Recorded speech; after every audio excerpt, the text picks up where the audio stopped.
Se é a primeira vez que está aqui, seja muito bem-vindo. Eu sou Leonardo e hoje nós vamos conversar sobre esse clássico porque ele é importantíssimo. Vem aí através de décadas arrematando novos leitores. Vamos começar então. Eu quero ler a contracapa para você. Vou ler a contracapa e você vai entender onde eu quero chegar. Quanto mais pesado é o fardo, mais próxima da Terra está a nossa vida e mais real e verdadeira ela é. Em compensação, a ausência total de fardo leva o ser humano a se tornar mais leve do que o ar. Leva-o a voar, a se distanciar da Terra, do ser terrestre, a se tornar semi-real, e leva os seus movimentos a ser tão livres como insignificantes. Então, o que escolher?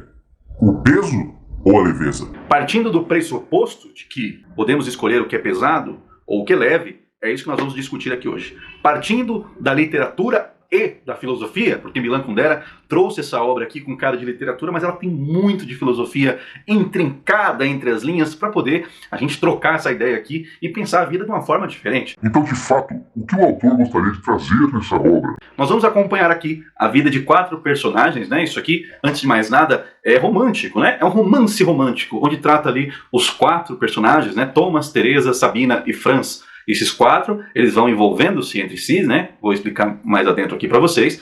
E traz essa questão que o autor trouxe aqui na contracapa, né? Do peso e da leveza. O pesado é aquilo que dá significância para a vida, enquanto a leveza é aquilo que não tem impacto. Aquilo que é efêmero, aquilo que some ao menor dos movimentos, né? E nós temos aqui, no caso do Milan Kundera, desse romance, dessas 4 pessoas, atitudes que lembram isso, né? Pessoas que vivem de forma pesada, cheia de responsabilidades e culpas, enquanto pessoas que vivem leve, vivem com as suas escolhas de forma muito leve em sua própria mente.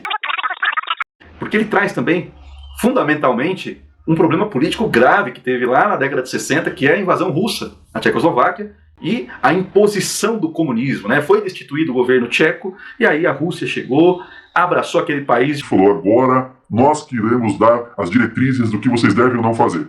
Inclusive, o autor aborda aqui várias vezes, com pesar, né, sobre como que as ruas foram renomeadas, os grandes lugares públicos foram renomeados, tendo ali um apagamento, né, do que seria apagamento histórico daquele país. Então a gente sabe que o fascismo ele nunca é bem-vindo. A mão pesada de um governo nunca é bem-vindo, nem de esquerda nem de direita. E ali, a cidade de Praga, né, onde se passa a história, sofreu tudo isso e os personagens são diretamente impactados com isso. Então, para que você saiba o contexto, nós temos ali Thomas, que é um médico, né? E um dia ele entra numa lanchonete com um livro na mão, vai tomar um café despretensiosamente. Eis então que ele conhece Teresa, a garçonete. Teresa se apaixona por Thomas só de vê-lo. Não só porque ele era um homem bonito, mas porque ele estava com um livro na mão. E Teresa era apaixonadíssima por literatura. E ela começa a se interessar por Thomas e ali começa uma amizade e depois acaba virando ali um grande romance, né? Então, para que você entenda esse lance do peso e da leveza, Thomas leva uma vida muito mais leve, Teresa, uma vida mais pesada. Em contrapartida, ao longo da história, nós conhecemos Sabina, que é uma artista plástica que leva a vida também com muita leveza. Então Sabina, por ter crescido num lar rígido, ela busca sempre sair da rigidez, ser mais flexível. E a fidelidade para ela vê como um grande caso de rigidez. Então todas as relações emocionais que ela tem, ela sempre acaba traindo essas relações, porque para ela isso faz sentido. É a leveza do ser dela, ou seja, nada do que ela faz tem um impacto que as pessoas enxergam, né? E por fim nós temos o 4º personagem aqui, que se chama Franz, que é um professor universitário e também já tem uma vida com peso. Casado, estável, já na casa dos 50 anos, já tem filha, a mulher dele também aparece no livro ali brevemente, mas não me parece um casamento muito feliz, uma mulher meio egocêntrica, né? E Franz vive a rigidez da fidelidade, vamos colocar dessa forma, né? Até o dia que ele conhece uma outra mulher, e aí a cabeça dele muda, e ele acha, né? Um dos pontos positivos ali de Franz é que, olha que interessante, né? Ele acha que a fidelidade é a primeira virtude que um homem deveria ter, né? Mas, depois de trair, ele enxerga que não traiu só pela infidelidade. Ele traiu porque estava extremamente apaixonado. E aí a gente vê essa forma como os personagens se relacionam ali, né? E como cada um enxerga a vida.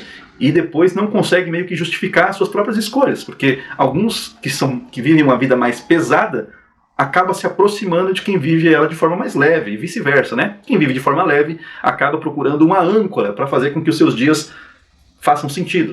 E o autor aborda isso, esses encontros e desencontros, esses amores e desamores ao longo do livro, com frases excelentíssimas, que se você me permitir, vou ler algumas aqui e a gente vai comentando, tá? Ele coloca aqui, por exemplo, que a vida é inédita sem ensaio. Então não tem essa de saber o que vai ser, né? Você imagina que o seu caminho tenha um fim, né? Que aquela rua que você entrou vai terminar no ponto X, e você vai com a cara e com a coragem, né? E não é só naqueles personagens ali, né? A nossa vida também é assim. Não dá pra saber o que vem antes, não dá pra fazer um test drive, né?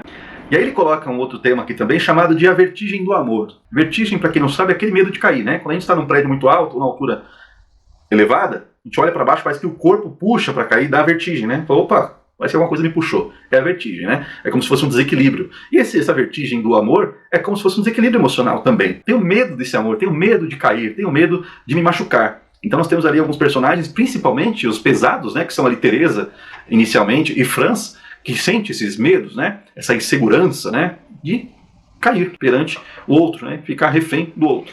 E um dos conceitos que ele aborda aqui, que eu acho lindíssimo, que Teresa, tem uma hora que ela explica, né? Como que ela enxergava o mundo, uma forma que a alma vive dentro do nosso corpo, né? E que quando a gente encontra pessoas que façam o mundo valer a pena, né? Quando estamos, por exemplo, apaixonados ou quando alguém nos encanta, a alma vem para a borda do corpo para verificar o que é que está acontecendo, né? Quem é essa pessoa que está falando comigo que eu adorei ouvi-lo? Isso é uma outra forma de você ver aquele lance da paixão, né? Das borboletas no estômago. Então, assim, a alma está dentro do meu corpo acompanhando tudo 24 horas, mas ela está lá, né? Meio, essa vida sua aí é muito pacata, não acontece nada. De repente você se apaixona e a alma sai correndo e vai para a sacada do corpo verificar o que é que está acontecendo, quem está vindo ali que está mexendo comigo. E eu falo dessas citações do Milan Kundera porque ele realmente usa bastante coisa marcante, né? Ele é um cara muito bom com as palavras, fã de filosofia, claro, né? Estudado também, escritor, ama literatura, então você vê a diferença, como que a pessoa escreve uma obra bem definida. E ele coloca sempre cenas muito marcantes. E não pense você só que esse livro se trata só de romance, tem bastante cenas de sexo, tem detalhes ali, muito aquém do que a gente esperaria num livro como esse. Mas o sexo e a sexualidade também fazem parte da vida, e também muitas vezes torna a nossa existência mais leve ou mais pesada. Então ele quis abordar isso aqui de uma forma que fosse natural. Thomas, vamos colocar um pequeno spoiler aqui para brindar você que chegou até aqui, Thomas não necessariamente consegue ser fiel, né? E ele fala como que é ruim a fidelidade, né? O amor que sempre é sacrificado, né? Pela sexualidade. Na cabeça dele, faria mais sentido se o homem pudesse sair fazendo sexo com quem quisesse por aí, mas o amor fosse entregue apenas a uma pessoa, que é o caso dele. Ele ama muito a Teresa, aqui no livro, mas não consegue ser fiel a Teresa. Sai transando por aí na primeira oportunidade de cópula bem sucedida e vai em ritmos, né, constantes, sem medir, né, de forma leve, sem medir a consequência dos seus atos, né. E o pior, Teresa sabe disso, mas ela também ama Thomas, Thomas ama Teresa. É um amor teoricamente perfeito, invejável, mas tem a sexualidade no meio, que é um ponto a se corrigir. Haja visto que nós estamos pensando aqui num relacionamento monogâmico, né? Onde a fidelidade é um dos valores a se perseguir. E ele fala sobre isso, como é ruim ter que ser fiel sexualmente a uma mulher quando você ama essa mulher, mas o sexo atrai para outras. E o interessante que o autor coloca, não lembro se é muito bem na boca de Thomas essas frases, né? Mas ele diz o seguinte, que o corpo do homem, né, consegue se excitar por uma andorinha voando no céu. Querendo dizer o seguinte, nós não temos controle pela excitação do corpo, logo, toda essa busca por uma sexualidade alheia não necessariamente é infidelidade, porque não envolve emoção alguma, apenas como se fosse uma necessidade biológica. Mas, aí eu tenho ressalvas aqui, porque nós não somos seres irracionais, correto? O corpo tem necessidades biológicas, mas não é por isso que eu vou atendê-las todas a todos os momentos. A gente tem uma série de coisas aí, mas talvez seja só em relação a esse personagem Thomas, para exemplificar a forma como ele age e as desculpas que ele dá para fazer o que faz.